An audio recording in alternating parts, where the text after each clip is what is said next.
अस्सलाम वालेकुम। मैं और आप अंदाज़ा कर सकते हैं कि किस कदर साइकोलॉजिकल ट्रॉमा में से गुजरा। मकौल इस शख्स के कि इसने ज़िंदगी की एक दिहाई जो है इस ऐब को छुपाने के लिए उसने कभी भी अपना जो रुमाल जो सर पे बांध जिसे साफ़ा ये लोग बोलते हैं,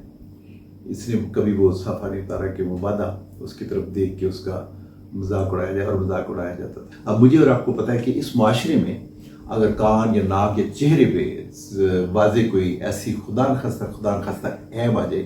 तो उसका जीना जो किस तरह से दूबर किया जाता है। तो ऑटोप्लास्टी का एक ऐसा प्रोसीजर है जिसके लिए प्लास्टिक सर्जन जो है इस ऐब को दोबारा से ख़त्म करके दोबारा से कान को एक नई ज़िंदगी, नई शक्ल जो है नॉर्मल से मिलती जुलती वो मुहैया करते हैं। तो आज का व्लॉग हम इसलिए भी आप लोगों के लिए करने जा रहे हैं कि खुदा न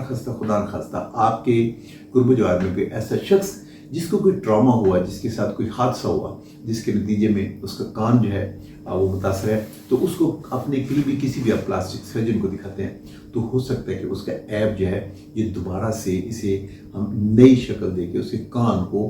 नॉर्मलाइज कर सके। दूसरी जो बहुत ज़्यादा अहम ज़रूरत थी ये व्लॉग करने की, वो ये चीज़ जो है अपने नाजरीन में उनको बताने के लिए थी कि अक्सर ये सोचा जाता है कि प्लास्टिक सर्जरी वाकई इस्तेमाल प्लास्टिक ही होता है या जिल्द होती है, और अक्सर जो मरीज़ हैं उनका ख्याल यह कि हम कोई मसाला लगा के, ये मैं वो बात कर रहा हूँ जो मैंने अपने मरीज़ों से सुनी है, कोई मसाला लगा के उसके साथ, या वो कहते हैं किसी और की जिल्द तो इस्तेमाल नहीं हो सकती। नहीं, यहाँ पे जब हम रिकन्स्ट्रक्शन कर रहे थे तो उसी पेशेंट की, उसी मरीज़ की जिल्द जो है उसे इस तरह से मोबिलाइज किया जाता है सर्टन प्रिंसिपल्स, सर्टन टेक्निक्स को ब्रूए कर लाते हुए कि दोबारा से नॉर्मल ताबीर जो की जा सके। मुझे ये व्लॉग करने की ज़रूरत इसलिए भी महसूस हुई कि जब इस मेरे दोस्त का ऑपरेशन मुकम्मल हो गया, जब ये कंप्लीट होके दिखाने के लिए आया तो ये मुझे आके कहने लगा कि डॉक्टर साहब मेरी ज़िंदगी में एक सुकून आ गया। मैंने कहा जी बताएं, एक्सप्लेन करिए वो कैसे। कहने लगे जी जब से ये हादसा हुआ तो वहाँ क्योंकि शरीका है वो सारे मुझे देख के हंसते थे। बेशक उन्होंने सुलह भी करने की कोशिश की, उन्होंने माफ़ी भी मांगी, तलाफ़ी भी वो करना चाहते थे कहते, लेकिन फिर भी मैं उनकी तंज़िया हंसी जो है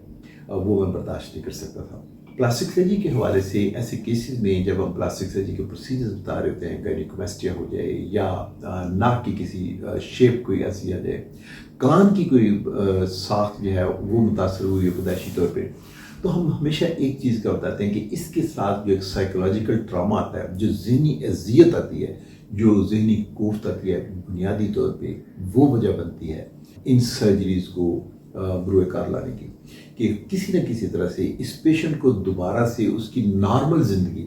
जिसमें किसी की ये उंगली जो है उसकी तरफ ना उठ रही हो, जिसमें पीयर प्रेशर ना आए, जिसमें उसे कोई साइकोलॉजिकल ट्रामा ना आए, वो ज़िंदगी से दी जाए। और यहाँ आप देख सकते हैं कि सर्जरी कंप्लीट होने के बाद उसके दोनों कान जो है उसकी नॉर्मल हाइट जो है वो भी मेंटेन होगी, उसकी शक्ल जो है वो भी रेस्टोर होगी। और वो कहता है कि जी मैंने एक दहाई के अरसे के बाद जो है मैंने साफे के बगैर जो है अब मैं बाज़ार में गली में आ जा सकता हूँ और मैं बड़े फ़ख्र से सर उठा के चलता हूँ। तो अगर आपके कुर्ब जवार में कोई ऐसा केस हो